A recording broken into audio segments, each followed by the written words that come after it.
This particular abstract, presented in poster format, looks at a real-world cohort of patients, just over 1,200 patients who were treated in Canada over the last number of years. This is really one of the first fruits born out of the Myeloma Canada National Database. So this is really a retrospective look at the way people have been treated in Canada over the last probably 10 years. So we have very good high quality data retrospectively collected to answer the question, how are people doing in the modern novel treatment era of bortezomib used up front? This particular study looked at the use of a patient population who underwent treatment with upfront induction therapy, the majority of which, about 3/4, who received bortezomib-based treatments, autologous stem cell transplant, often with melphalan, dosed appropriately around 200 milligrams per meter squared, and then the use of maintenance therapy after about 2013-14, the use of lenalidomide after transplant versus those who received no lenalidomide prior to that. So it offers a nice real-world cohort analysis of people who underwent maintenance versus no maintenance, treated in a very standard Canadian manner of essentially cyclophosphamide, bortezomib, dexamethasone induction. And what they ended up finding was it matched really some of the outstanding results seen in papers like the New England Journal, where it's about 50 months on average, if one can gather from the Kaplan-Meier curves for progression-free survival for people from approximately the date of diagnosis to their ultimate relapse for that first line of therapy. So this is very good. This is just over 4 years.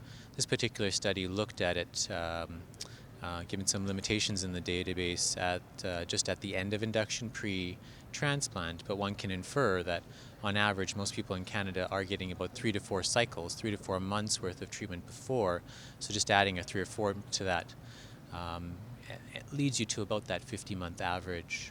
When one compares to New England Journal publications involving lenalidomide, bortezomib, dexamethasone up front and after transplant, a la the IFM recent publication in the transplant eligible population in myeloma, it's approximately the same number as well. So it really is hypothesis generating and saying, can we follow that approach?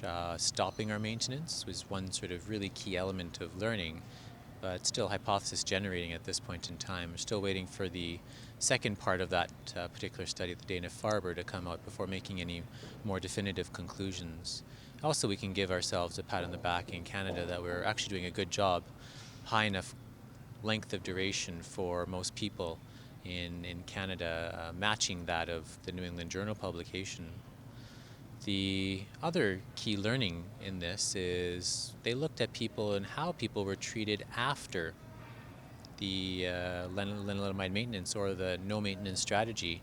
So this idea of second progression-free survival, and ended up confirming that we aren't losing out on offering lenalidomide maintenance to people. We aren't burning through the disease faster. This idea becomes much more important in Canada, given some more government regulations and pharmacy regulations on how we treat people from a sequentially treated basis or sequential therapy basis. More and more across Canada we're being mandated to start with one particular therapy and then offering a choice of 1 or 2 after that. And for line number 3, depending on what they had received before, they can now offer that separate third different type of treatment. So we aren't losing out by offering the lenalidomide in the first line, even though a lot of the second therapies in the no maintenance arm were lenalidomide based, and in the lenalidomide maintenance therapy patients they were not lenalidomide based. We're not losing out on the amount of the duration of progression-free survival in that population at that point. Open questions remain for the third because now with multiple myeloma we have the good problem of having a lot of different drugs, a lot of different lines of therapy. So that's still an open question that I think we just need more time to really answer that question, generate that data, and have it available in the database. So that's one key learning. The second, although not presented in graphical format on a Kaplan-Meier curve, is the other question of 28 days of maintenance versus 21.